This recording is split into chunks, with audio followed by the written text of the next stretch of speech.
Who knows is welcome back to the Three Blue Boys podcast. Thank you very much to our viewers and listeners for tuning into today's episode. As you can probably tell, I am not your co-host Dan. I am Joe, and I'm joined by the old man, Andy. Dad, how are you doing? I'm all right, actually. Not too bad at all. Thank you for asking, Joe. I would ask how Dan is, but we all know how Dan is at the moment. He's let us know via a video, sunning himself. Yeah, he's got these. He's a paper cup Amstel. Yeah. Sinking the pints down, isn't he? So I've never seen anybody on a holiday in the Canaries drinking out of a paper cup. It's a new one on me, that, so I don't know. It's not like the nice plastic cups we get in the at Blues, is it really? So yeah, quality stuff. Use that word in a kind of loose manner, really, I suppose. Yeah, nice cups, but anyway, yeah. So yeah, Dan's not here, but we are. Yep. So obviously today's episode, we've got to cover a little bit because we're recording on the Monday today, guys. So obviously no midweek game this week. And then obviously we go to the Kassam Stadium. We were just talking about it when we were off camera. Yeah. Sounds like a bit of a, what were you saying, a retail park type name? I think so, like. Yeah. I mean, I've never been. I've just heard other people talk about it. I mean, I went to their old ground a long time ago. So I've not visited the Kassam, so I've no kind of concept. But it does sound like it was purpose built. Bit Reebok-y, like Bolton's type ground. Yeah, that's always been the Reebok. Like, what is it now? The Tough Chic Community or something like that. Yeah, so we've got to think about that. I still can't think about that game. I'm afraid from last season. It was a moment of trauma. Yeah. So yeah, I have therapy for that one after, didn't I? Yeah. I'll tell you what. If we beat Leeds, I don't think they're in the cup actually anymore. But I'd love to go Bolton away. You've got revenge on your mind, I know that. Yeah, it's just that we're your chant. I just can't get out of my head. Anyway, we're digressing. Going in a different direction. We're digressing, there, but yeah, obviously we're going to cover the game against Stoke, 1-1 draw. Obviously did the post-match for that. If you guys haven't checked that out already, please do. And Dan's done a post-match reaction to that himself while he's in the Canaries sinking his Amstel. And then obviously we're going to preview Oxford, as we just said, and then cover a little bit about transfer news as well. As of today being the Monday, got a few, definitely one out from today, haven't we? And then it looks like there's somebody potentially over the line, Espanyol and all the rest of it. So, 1-1 draw against Stoke. I think our general consensus from it was that, it was points dropped, frustration. Yeah. Stoke were probably there for the taking. They were light on numbers, as we are really. We got some coming back hopefully in the next few weeks, and some signings as well. But yeah, it was definitely points dropped, and it was frustrating overall. They didn't look like they were light on numbers, so they made light of it, if, for want of a better word. They didn't look like a team that was struggling for numbers. I don't know. Fair play to Mark Robbins, as a man of his experience would do. He changed his tactics around a bit, playing Sorba Thomas as a right wing back in effect. Help them. I think it threw us off our stride a bit because there would seem to be people playing in different positions. The Korean lad who normally plays on the wing, he was coming in more centrally quite often. But nonetheless, it was an opportunity missed, and frustration abounded really. In terms of the comments that we got back off you guys, and again, thanks for all of them and all the views that you gave us. The one theme that kept coming up, apart from the frustration at the result, is the old chestnut of is Chris Davis the right man for the job? Yeah. There seems to be quite a number, and I realise people are vocal when they've got something on their mind, in particular. But there seems to be quite a number of people who still think they're still not convinced, are they? Yeah, it's a little bit about obviously the manager itself, and you always only ever look at two things when results aren't really going your way, that being the manager and the players. But I think the other thing that's thrown into the mix, and I have questions about even myself, is obviously the playing style, but more to the point, how reticent he is to even change that to be a bit more pragmatic, to force results. Obviously the away form's picked up a little bit. Yes, one of those wins was against Cambridge in the Cup, but you still have to get it done. You've seen all the shocks, and you guys have seen all the shocks that can happen in the FA Cup and the League Cup. But yeah, I don't know. I was just saying this to you earlier, wasn't I? I actually don't really know. I don't have an answer on it. Is he the right man? What does the right man mean? Does it mean the man that takes us up? The man that's going to help us move up the league?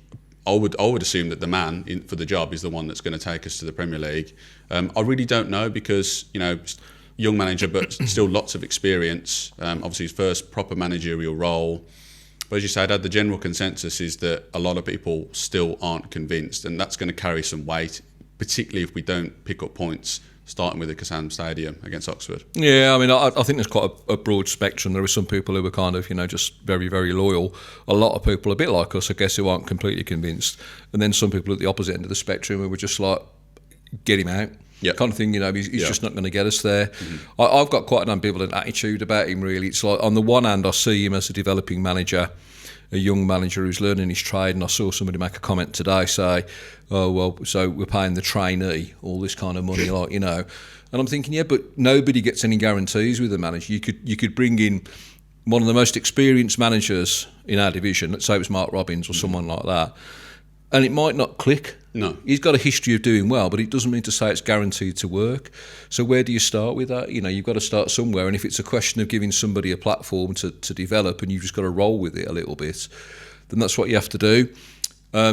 So I'm a supporter of that idea, I guess. But on the other hand, and I go back to something that Steve, and it was good to see Steve on Saturday, came up with, and it was a piece of wise observation where he said, he's learning, but he's not doing it quickly enough. And that's my problem. First of all, it's the kind of the arrogance to a degree, the refusal to kind of adapt to more basic ideas, kind of a basic form of football to get results. And it's working for other teams in the division. And then when he does realise it, it's like a slow realisation. It comes over a period of games.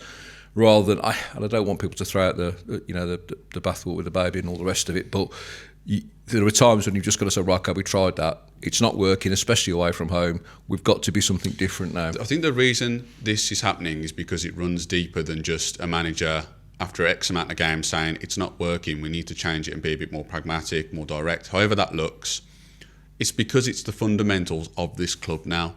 It runs deeper than him. It's Wagner, it's Knighthead, it's the data-driven stuff about we have to play this way because the likes of Bournemouth and Brentford and whoever have played this style, they're in the promised land and they've managed to sustain it, so they use that and apply it. The issue comes where you've got teams like Wrexham and whatever we think about them, credit to them, they're in the top 6 now, and they don't do any of that business that we do. They've brought in experienced Championship players, bit of muscle, bit of height. They'll get crosses into the box and they score goals and they hurt teams, and that's why they are where they are now. And my concern is that, like a lot of our viewers and listeners, is that, we're going to stick to this way of playing until we force it to the point where, it's a bit of a collapse, which we've seen away from home a lot this season, and that's why we haven't picked up points away. And that's my concern, and that's why I'm not necessarily pinning it on it's the manager, it's the players, it's the style, it's the whole consensus around the club at the minute about this identity of being a Birmingham City team, and I've heard him say that a lot. It's almost like this thing, we want to go out there and be a recognisable Birmingham City team. I don't give a shit about that. I want to go out there and just win games, however it's done. And that's what the likes of Wrexham and Hull and Millwall, and you didn't expect to be in the top 6 are doing. Yeah. We've had this conversation before about kind of footballing ideologies and stuff like that. I know there are certain teams that identify with this, like you get the West Hams of this world saying we won the World Cup playing great football and all that stuff because their players played for England in '66. The Liverpool way, the Man United way. I don't know what those ways are. Liverpool and Man United can probably afford to be like that because they've fucking won everything. So and to them, if you'd have taken all their trophies away and said you play brilliant football, they'd have gone, well, yeah, but it don't mean anything. No, none of it does. The only currency that really kind of has any value is winning. Yep. And that's what we've got to recognise now. You are correct, completely correct in saying that this is an identity-driven thing from the very top. And all these statistics that come out of the kind of the £1 million, computer, that's what they're hanging their hopes on. Yeah. And I'm not saying it doesn't have a place, but I do like to think that people can kind of just use their normal human functions of eyes, ears and mouth to work out what's going on. Sometimes you don't need an answer from a computer to tell you, whether a player's any good or not. Some of our viewers are saying, just apply a bit of logic to it sometimes. We're all seeing it. Obviously, the reason we are where we are, and Chris Davis is where he is, because he's got years of experience, and that's why he's the manager, and they've appointed him. Yeah. But sometimes it's just glaringly obvious, and if you keep doing the same thing, and how many times have we hit this point home, or not, because away we're not getting any, you've got to change it up away from home. Yeah. And like you say, Dad, we've seen it in moments, but not for sustained periods, and that's because, at least in my opinion, it sacrifices the way the club want to play going forward to get us to the promised land. Yeah, and I don't think they're particularly prepared to entertain, unless it was an emergent scenario like the season that we got relegated. They suddenly brought Rabbit in and thought, shit, we better do something. Yeah. And accepted it because it was short term and because it was pragmatic to do so. They don't want to do that now. We're not in any particular danger at all of getting relegated. I think I had some odds from somebody today saying it's 200 to 1. Like for us, which seems put some on that. Yeah. Perhaps you should, yeah. But nonetheless, I don't see that happening. It would take a ridiculous downturn. So maybe they're thinking, you know what, we haven't got to go into that panic mode to try and change the style. If they're looking upward, which they are, and they're signing players, they want those players to fit into the type of football they're going to play now. Yeah. So it's not going to change. And I know there are people out there who want it to change, want Chris Davis out, or they want him to change. It's not going to happen, guys, I'm afraid. I just think because whatever we think, and we can make our feelings known, online or at the game or whatever, the hierarchy have decided this already. And we're stuck with it. If you're asking me for an opinion, I wouldn't get rid of him at the moment. Logistically, it's too difficult to do it. He's got a lot to learn. I will acknowledge that, but I wouldn't do it now because we're spending a lot of money. Yeah. It's nearly the end of January. It's not a good time to be asking somebody in to take over. If we don't make the playoffs, that's for Wagner and the board to resolve with Chris Davis and say, well, what the fuck happened there, Chris? Mm-hmm. Personally, if we finish mid-table, that's progress to me. Okay, some people might just say, well, that's a loser's attitude. Moving forward. It's progress, no matter how you look at it. Statistically, it is. Last time, the X amount, the last 4 seasons in the Championship, we were bouncing somewhere between 17th until we finally went down in 21st or whatever it was. Yeah. Well, obviously, as you mentioned there, Dan, we're not going to be, and I would agree with you, the board aren't going to change what we're doing in terms of the style. Yeah. And they've, Tom Wagner was there on Saturday when we played Stoke at the fan park and basically, said to the fans in an indirect way, stay with us and back him.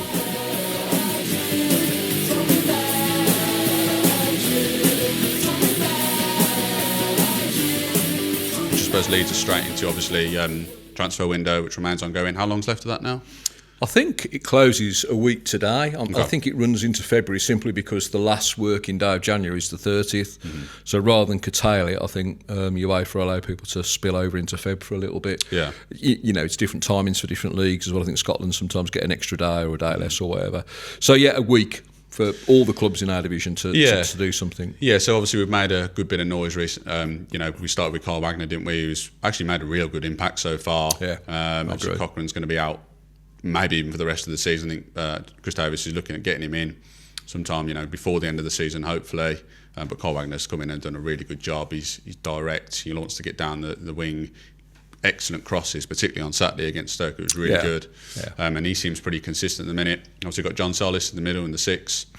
So he's been, probably one of our most vital and hopefully will be going forward. And I think he should have started on Saturday against Stoke. I think he could be pretty vital to us in away games where we need a body in there who's going to put himself between man and ball, hold it up for us even, break up play, cut teams down when they're trying to play through us, which we know the gaps, and some of you guys have said as well in away games, the gaps that open up when teams cut through us away are just absolutely massive, and we get caught. That was a point that came up in the comments as well. It's just reminded me that people were saying, why was Doyle taken off when his dead balls were working magic, really? I think he hit the bar, didn't he, with one of his free kicks. At home. And it's like, why didn't Paik go off? Paik who was the most effective? Solis comes on, and unfortunately that old favouritism thing comes back to the surface again, really, doesn't it? But as far as Solis is concerned, he's absolutely what we would need in that position at the moment. Yeah, and then Ibrahim Osman looked promising, didn't he? Against Stoke, he was. I think there was a bit of mixed opinion on him. He seemed like a bit of a, there was kind of full speed ahead, but no steering wheel type business going on. I think some of that's just he's a young lad, obviously, and he's just coming into this league now. It's totally different.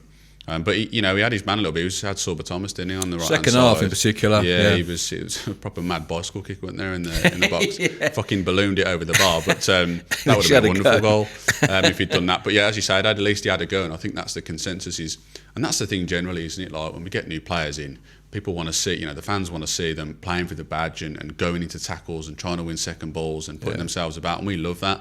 Yeah. So he looks like, he's going to be, at least at this point until Damari Gray comes back, because I foresee Damari Gray as the left winger. Yeah. But who knows, if Osman starts putting some good game time together and good performances, he could potentially challenge him. I don't foresee that. I think Demarai Gray is one of the best wingers in this league, personally. But obviously he's come in. And then do the honours, Dad, with the new centre forward's name.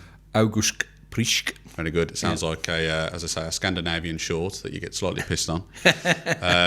But yeah, Priska, actually, that's it. Priska, yeah, that's it. I think that's how they were saying it. August Priska on Blues commentary, weren't they? Yeah. So young centre forward, won some good headers, didn't he? He did. The only thing I will say is he seemed to fall down at every chance he got. So I don't know whether that's part of his game or not. I don't know, but obviously spent good money on him. 6 mil, wasn't it, plus add-ons? Yeah. But he potentially promising in there. So. Yeah, we're just obviously we're touching on the ownership there and what they're looking for. They're obviously spending the big bucks because they're still pushing and their goal is to still push for that top 6 and do the double. So big signings there. And then obviously the other one that we're looking at the minute is Carlos Vicente, who obviously scored yesterday. Yeah. So he hasn't been Monday today. He looks like he's flying over. In the reports online, and that's a big fee as well, isn't it? I think his wages, somebody reported, are going to be like 50,000 a week. Yeah, he's an interesting one, that, isn't it? Because he plays in La Liga Deportivo Alaves. Yep. I like saying that. It's a very good name. Alaves, yeah. Popping off with the names today, isn't it? Brisket and Alaves. It's going on, yeah. So, yeah, and he did score yesterday, as you say. Now, there was competition from Ajax, allegedly. Now, a lot of these things get generated by agents, don't they? And the club's just in an attempt to, crank up wages and transfer fees. So that may or may not be true, I don't know. But I think Blues have probably been trying to sign him up for a while now. I think it's probably a couple of transfer windows they've watched him. We'll wait and see what happens on that one. I guess, is there a question mark about Paddy Roberts there? Or Scott Wright would probably go out anyway. I heard Scott Wright's, they're pushing him to get a permanent move, I think I read. Is that right? Yeah, I don't know if there's any validity in that. But. Okay. Well, we'll see what happens with that one because, we've been on this podcast a couple of Mondays back and said, so-and-so's coming in, and all of a sudden, Mane, wasn't it? Abdul Mane, and it didn't happen. So we've got to be a bit circumspect about it. I think the other vital thing, and we've got very excited about kind of midfield players and forward players, and I'm looking at the defence and thinking, we're only 1 or 2 injuries away from being bollocks there. Yeah, there's no backup left back. No. There's no backup centre half. If either one of those injuries happen, or both, God forbid, we are bollocks. Who's going to play there? Yeah. So they were talking about getting 1 or 2 in, and you think Vincenti's one of them, and you think, no, we need another 2. We need 2 left-footed defenders, basically. Left back and a left centre half. I'm sure that whether it was Chris Davis or Wagner, I read, and it was in quotations, is that they're looking at getting another centre half in, and I think Chris Davis was alluding that we're going to, there's 2 or 3 more yet. That was before Vincento, was kind of rumoured. Yeah. So I would hope that's going to be, and it kind of takes the piss a bit where you've got, a CDM playing at right back, and that seems to be his position. Yeah. You've got Boz who's come back from AFCON, and we were saying we expected him to start on against Stoke. Yeah. Hit the ground running, like he's had plenty of game time, but he didn't. And sometimes I just want to see Tomoki Iwata in the middle. Yeah, I think he's a favourite, isn't he? I think this part of me thinks that CD he wants him in the team wherever he can fit him in. Yeah, and at the moment, because he's got other midfielders in his mind, he's thinking, well, I'm not going to put you there because I can't get you in the team then. I mean, there is a little bit of it's kind of nepotism going on a bit, I think, which just frustrates a lot of people. You should be in the side on merit or out if you're not playing well. It's as simple as that in my view. But I guess a lot of managers do put their trust in certain players. I mean, even Brian Clough, when he had his success at Forest, he brought 1 or 2 or 3 different players in from Derby. We'd had success before, he'd worked for him.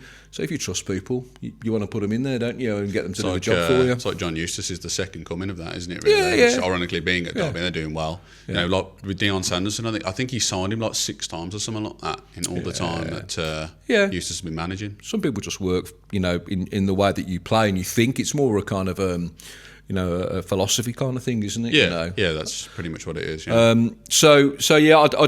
The defence, and it worries me a little bit that we're only a week away from the end of the window and we haven't done anything in that area. Yeah, I don't want another fucking Arian Cashin situation coming up where it's like, he looks quite good. We'll get him in. He's left-footed, and then find out that he's until the last few games, he's captain fuckwit.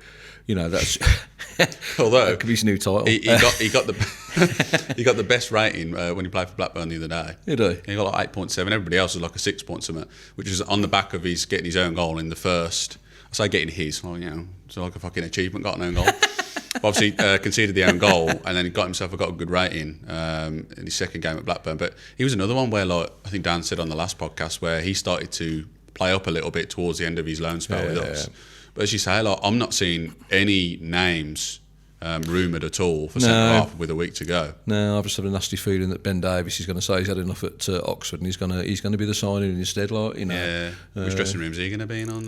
Well, that's a good question actually. Yeah.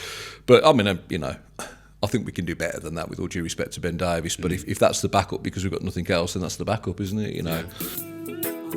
If you'd like to sponsor the Free Blue Boys podcast, you can get in touch via our social media platform or via our email address. Thanks very much. Now back to the podcast. On the outside, so I don't know. Did we talk about Samstead? I'm not sure if we did really on Saturday. Yeah, that was funny when that was bit of information was released. It was about an hour before kickoff. When we played Stoke on Saturday, and that was coming, wasn't it? It was rumoured for a little bit, so he's gone to Go Ahead Eagles on a permanent. And good luck to the bloke. He's one of them where, like, even when he wasn't playing and hasn't been playing much at all, even last season he didn't really play that much, but this season he's barely played at all. He just seems like someone who absolutely was a joy to be around and just loved the club. Like, every time you see him on like the Blues Plus stuff or like just behind the scenes at games, just seems like, and as far as actually playing, he always came on and did a job. I thought he did. Yeah, he was pretty solid, wasn't he? Yeah, he did. No, I wish him all the best. And I think that it's probably more to his liking to play in a division like that, perhaps more technical environment, without the physicality so much of the Championship. I think he'll do well. And like you say, he was a breath of fresh air around the dressing room, wasn't he? Mark Leonard, more expected, took a lot longer than I thought it might do, but that is a really, really good move for him. Yep. Really good move to be playing now.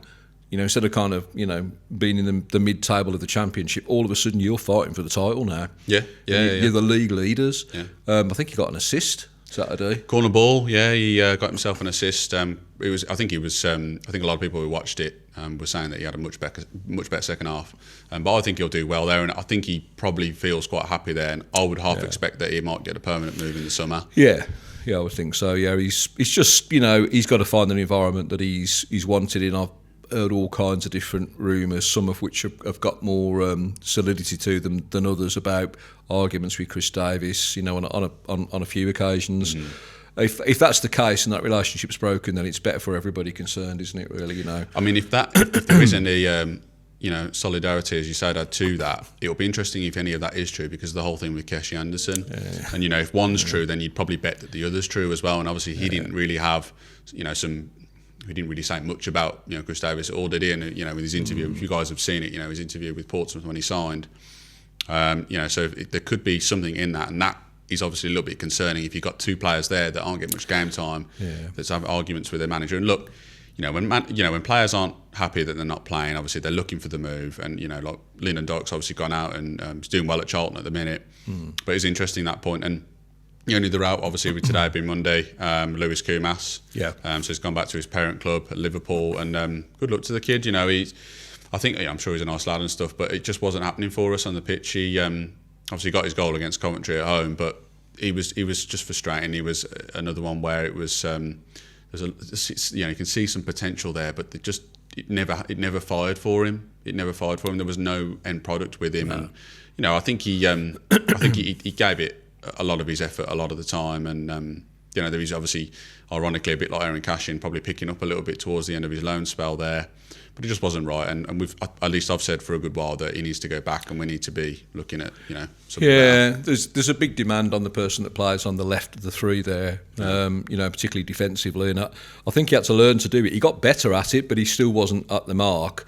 But he did have occasions where he lost his man, and it cost us. You could maybe say our system was something that didn't really kind of suit him, because I think Keshi's remarks were pointing at that a little bit, saying, well, there's a bit of a restriction of your own chance to express yourself. I would kind of agree. I mean, if that's how people see it, and that's at least what I see. And like you say, with Kumas and Keshi, both of them included, they're the kind of players that are direct and want to get down the line and attack people and put crosses in or whatever it be. I do feel like sometimes we miss that little bit of like spark and creativity and a bit of that spontaneity. We're a machine team, basically. Chris Davies says a machine. That's why he plays all these players that he picks, irrespective of what happens, or even irrespective of their performance sometimes, because they're big cogs in that machine. Yeah. And that's how he wants it to function. And I think people find it frustrating. Mark Lennon's in the same boat. Number of times where he said the reason he doesn't play is because he takes a risk. Yeah. Davies didn't like it. That's probably why they fell out, because Mark Leonard looks for a pass that maybe isn't quite there sometimes, but then 5 times out of 10 he might find it and he might create an opening or a chance. Yeah. But I think Chris Davies is quite stuck to his system, quite stuck to what he expects of players. It would certainly appear that way, and obviously we talked a little bit about the pragmatism there earlier and that sort of thing. Obviously that leads us into Oxford United at the Kassam Stadium.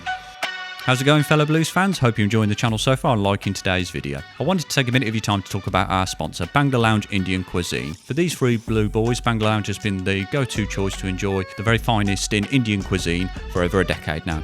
Made with the freshest ingredients using authentic recipes, Bangla Lounge produces some of the best Indian cuisine that I've ever tasted. And if you enjoy takeaway at the end of the week, orders for collection and delivery with 15% discount, ordering direct through the website. If you enjoy a sit-down meal, you can enjoy this for a 2-for-1 offer, running up for Sunday to Thursday every week on main courses. Or if you're celebrating a special occasion, such as a birthday, Bangla Lounge offers a buffet restaurant every Sunday, running from 5:30pm to 10pm. So if you like a tasty curry or a sizzling tandoori, get yourself down to Bangla Lounge Hell's Owing. Links in the description below of our video. And if you would like to fine dine after a win in the B9. Thanks very much. Now back to the podcast. So as I say, no midweek game this week, so we go straight into that one. And the general feeling, at least for me, I don't know about you, Dad, for that is that we've got to be going there and we've got to be picking up 3 points, haven't we? I would look at it that way. There's a danger of us being kind of, blinded by the fact that we've just beaten a very hard-working and trying Sheffield Wednesday team, but also very poor, and also a League Two team away from home. So let's not be deluded into the fact that those were easier away games than the ones we've had so far. Yeah. However, yes, Oxford aren't having a good season. No. They're bottom but 1. I think that they've had some good results recently, to be fair. I think since Matt Bloomfield's come in, replacing Gary Rowett, he seems to have kind of added some backbone to them, because they drew a couple. His first 2 games, I think they drew 0-0 against Bristol City and QPR. Mm-hmm. And then, very, very impressively, on Saturday, they won away at Leicester.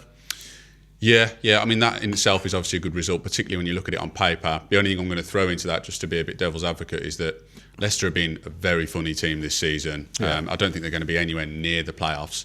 Jordan James, who's been the ticking clock for that team, he's now out for a month. Yeah. I'm not saying that it doesn't put as much weight on them beating Leicester away, because that's still a tough place to go anyway, and they've still got a lot of quality on the pitch. I mean, we went there and we were absolute dog shit, weren't we? So fair play. So I mean, obviously, I think they're a little bit better at home, Oxford. So that could be a bit challenging. Obviously, they're physical side, long balls into the box. Probably what you'd expect from a typical Oxford side, low possession, unlike us. So you can kind of foresee how it's going to go. We'll have a lot of the ball, they'll sit in. That's the frustrating part, is it will be a case of us trying to break them down. And listen, if that's the way the game sets up, then we've got to play who's in front of us, and that's what I expect that we're going to do. A couple of players, Will Lancashire. Every time I've watched them this season, he's probably been one of their main ones. I think Luke Harris he's gone out on loan to somebody else. Returned to his parent club. But I think Will Lancashire, he's got 6 goals this season. So he's having a good season. But big physical side, a couple of centre halves in there, isn't there? Yeah, Hellick's in there, isn't he? The ex-Huddersfield guy, he's always going to be an uncompromising character, isn't he? We played against him before. The bloke that really impressed me in the game when we played him at home, and I've been watching a bit of his progress since, because he was a summer signing, was Bridie Kiesmacher, coming from Holland. Mm-hmm. He's got, I think, 5 assists for them. Okay. This is a guy in a central midfield position. He just seems to be able to dictate play really well. He seems quite strong, but quite technical at the same time. Mm-hmm. So that's a player to watch there, and I'm just a bit surprised that nobody, like a Wrexham, haven't got in for him. I mean, to be honest, I think he'd do a job for us. Somebody with that. If you talk about somebody who's in a low-scoring team, because I think they're the 4th lowest scorers in the division, something like that, that he can create that many opportunities, then there's clearly something about him. I wonder how many of those opportunities created has gone to Will Lancashire. I wonder if there's like a bit there of could be a connection there, you know, because it was a bit like the Sorba Thomas thing. I mean, obviously he didn't really have much of a good game, did he, against us? But we thought, you know, if you cut him out and any supply to him that he can give to others, then, you know, maybe it's the same situation for this. Yeah, well, it's like the left back at Hull. His name escapes me at the moment, but he's a guy that he was feeding at Burnley for the early part of the season. He got all his goals. So you do get that kind of, you know, that almost kind of, psychic connection, as it were, going on between players, where they see each other's movements, don't they? You know. Keysmacker's a good player. They've got a strong defence. They do very well at attacking set pieces. Not so great in defending them, to be fair, but they're going to work hard. I mean, Matt Bloomfield. We remember the way that he set his Wickham team up. Yeah. Big, strong, direct, but very effective. There was a point before we left to go to Luton where he didn't do so well, obviously, where I thought they're going to be our main competitors in that season that we got promoted. Yep. And with all, you know, we won it by a long way, obviously, but I don't know whether the likes of Wrexham perhaps thought to themselves, thank fuck for that he's gone, because Wickham could have kept Wrexham out of the auto places absolutely, if he'd stayed. You're absolutely right. They absolutely bollocks their position there last season. You know, there was a good period in the winter where they were ahead of us. Yeah. I mean, I think it got to about the early January period and we started to overtake, and that's where the points gap started to happen. But you're right, Dad. Like Wrexham, you know, they were hanging around the top 6. It was only until the last, you know, sort of 12-ish games where obviously they changed manager and he went downhill for Wickham there. But as you say, it's the manager's translated that over to Oxford now in this league. And I think, you know, you touched on the set pieces there. Obviously we scored a set piece against Stoke, didn't we? And we're a bit hit and miss with set pieces. I mean, defensively I'm always a little bit, you know, a bit nervous about it. But if they're weak with set pieces, and you know, we can really exploit that, and now we've got some added height in there. Yeah, this is the thing, I think, and again, this is where I'm looking for a pragmatic approach to the side. And we can talk about that now, I guess, about how we think we'd like to see the side set up. I think we need more muscle. We need more. I guess it seemed like that with two big centre halves. The other centre half's a Northern Ireland international. You know, he's got very consistent high ratings this season. I think he might be one of their best performing players. So you know you're going to be up against it. It's a physical battle, and their tails are up at the moment. They've just took 5 points out of 9. That's good going for a team that's in 23rd. You know, so we are going to be. I think in the form table over the last 6 games, they've only got 1 point less than us. Yeah, so it tells you something about what's going on. You know, so. I would like to see. I think the team I'd like to see would be James Beadle, because I think he's really come on actually the last few games. Yeah, he's been really happy with him. Good assertiveness. Usual back four. Unless we get a new centre back, I think it's probably too late to get him into the side this week. I think it's going to be the usual back four. You know, Timokey. Would you like to see Boz perhaps at right back if you could choose it yourself? Or just sit with Tomo, because Tomo had a good game obviously. I'd sit with it for consistency. I think. Yeah. Neumann, who I thought had a good game, Clara, and obviously Kai at left back. Solis has got to be in. For me, Solis has got to be in. And I would put him alongside Doyle, to be honest with you, because I think Doyle was unlucky. He offers a real threat at set pieces. His corners, one day he's going to score direct from a corner. You know, he puts the pressure on the keeper every time. I mean, sometimes his corners are looping towards the back post and they're a bit. Yeah. But I think you can probably say 8 times out of 10. Yeah. You know, his corners are on point, aren't they? I think so. Yeah. And then I think Paddy Roberts on the right. I don't know whether Vicente is going to be in time or not, maybe him to start. But I still think Paddy Roberts will start. I think Dux in the 10. You know, to show a little bit more there. I think my view of it would be. I'd have Stano on the left, and I would have August Pliška up front. Is that what you think it will be? That's what I would want it to be. What I think it will be is that team, but I think that Osman will play on the left and Stano will be up front. Okay. So I think for myself, I'd go with the same back 5 there, if you include Beadle. I think that's definitely what he'll go with. He'll stick with Tomo at right back. Obviously, we talk about the favourites thing. I think he'll stick with that. I think the middle, I would really like it, and I actually think he will go with it. I think he'll put John Solis in the 6. I think he'll do it this time. I think he'll look at the physical attributes that they bring and dangers that Oxford bring, and he'll stick him in there. But I do think he'll go with Paik next to him. I think he favours Paik. Probably. He talks highly of him. And listen, I think Paik is a fantastic player at this level. But his away games, he's been absent. At home, he's there. He's full of energy. He gets into tackles. He breaks it up. But away, he's been so absent recently. Yeah. So he's really got to put in a performance. I'd probably agree with you, Dad. I'd like to see Doyle next to John Solis personally, but I don't think he will. Right winger, I think it will be Pat Roberts. I don't know if Vicente will get over the line before then, subject to clearance and all the rest of it. And even if he does, I don't foresee that Davis will start him. I think he'll stick with Paddy Roberts on the right-hand side. Yeah. Marvin Duksh, I think will go in the 10. And then what I think it will be, I think he'll go with Osman on the left and he'll put Stano up top. Would I go with the same? Possibly. I can see why you'd go with Stano on the left there, Dad, because I think particularly away from home, he galvanises us a bit. Yeah, he does. He gives us that energy on the left, and it's a little bit more reliance, than Osman. Obviously, he's only had one game for us, so you'd probably put him out there. And that leaves the question up top. August Prisk, I don't know. I mean, should he start away? First away game for Blues? Possibly. There's an outside question for me, and I would have started him in the last game. Kyogo got 2 in 3 before the last game. Should he start up front? People were talking about it'll come good. Well, he got 2 in 3 and then he dropped him. So I don't know what the answer is there. I don't know what will happen with him. It's tough to choose there. What I think he'll go with, Osman on the left and Stansfield up top. I think that's right, yeah. I think it will. It's him playing the way that he tends to pick his team, really, with that energy up front, I suppose. But, I think... the physical challenge and the height, we're going to have to counter it. Yeah. And if he doesn't start with... it made me laugh a little bit on Saturday. He was on about, that we were getting second balls, we weren't getting them. Yeah, in the first half, yeah. And I thought, but Chris, have a think about who you're playing against, right? Stoke are always going to do that. And you put 2 creative midfield players in the pivot, not one that's used to... And I know he was saying, we're normally better than that. And I thought, but you're not normally playing Stoke, are you?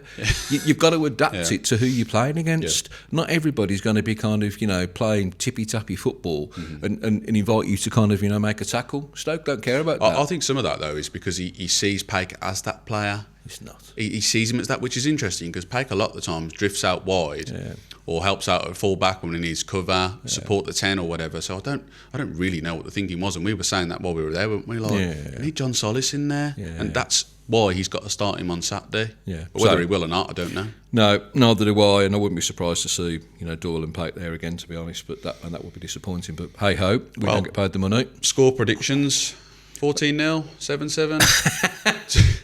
There was a point in the past where we won 7-1 there.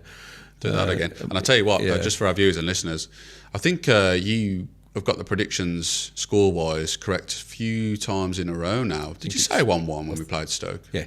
No, I said 0-0. I actually got the result. But the result is correct. So, kick us off with maybe a correct one. I think because they're on a bit of an upward curve, we're away, and I don't think we're going to counteract their physical thing, because that's Chris Davis for you. I think 1 each. Okay. Mystic Andy, I think somebody called him in the comments. They did, for the older viewers, I remember Mystic Meg. It's nothing to do with your sister, by the way. So. I think 1-1's probably a sensible, logical prediction for that. I'm just going to go with the optimism and say we'll win 0-1 Blues. Okay. Goal scorers, actually. Well, in mine. Well, yeah. Yeah, see if I can get this right as well. Let's have a little think about this. Patrick Roberts, again. You get another away goal? He just seems to do that, doesn't he? He's done it 2 times already now when we've gone behind, and I wouldn't be surprised to see it happening again. So, I could just see him nipping in at the back post and doing it again. So, Pat Roberts. I think I'm going to go with an Osman goal. Ooh, that'd be nice. I think he'll get his first. How that'll happen, I don't know. But listen, at the end of the day, I think, would we be disappointed with the draw? I would be. Yeah, I would. I think we've got to be walking away there for 3 points, particularly because now it's like Dan said before, it's that momentum. Yeah, we have to try and continue that now against, realistically league-wise, and obviously they picked up form a little bit against an Oxford side where we've got to be winning. But I'm concerned about our approach. Yeah, I am. Yeah, you've got to meet fire with fire, and I'm not convinced that'll happen. Which is again, he's going to elicit. Let's say we do draw the game or lose it, it'll elicit more comments to us and to others saying, "You see, this is what we mean. He's not doing it. He can't do it. He doesn't change his." And really, how can you argue with it? Yeah. Yeah, that's it. So, yep, as hopefully we can go to the Kassam Stadium and continue our run of unbeaten games. I think it's 4 or 5 now, isn't it? Yeah. Hopefully we can pick up 3 points there, and that will lead us into I think it's Leicester after that. Yeah. So we got a bit of a run there from the home games. 3 in a row. Yeah, we play Leeds in the cup, obviously, and then Albion's on I think the Tuesday. In between the two. Just before that. So. But yeah, hopefully we can go there and get something, Dad. Thank you very much for joining us today. You too. On the Two Blue Boys podcast. Indeed, today. Yeah. And I've been your co-host, Daniel. Excuse me, I haven't been Daniel Harris. I've been Joe Harris. Yeah, thank you very much, Blue Noses, for joining us on today's podcast, viewers and listeners. If you did enjoy today's video, please drop us a thumbs up and subscribe to us for future content. If you do subscribe to us as well, there's a little bell notification button. If you press that and then it says all, please press that and you'll be notified on all our new uploads to the Three Blue Boys podcast. But until then, Blues fans, stay true to the Royal Blue and keep right on. Keep right on.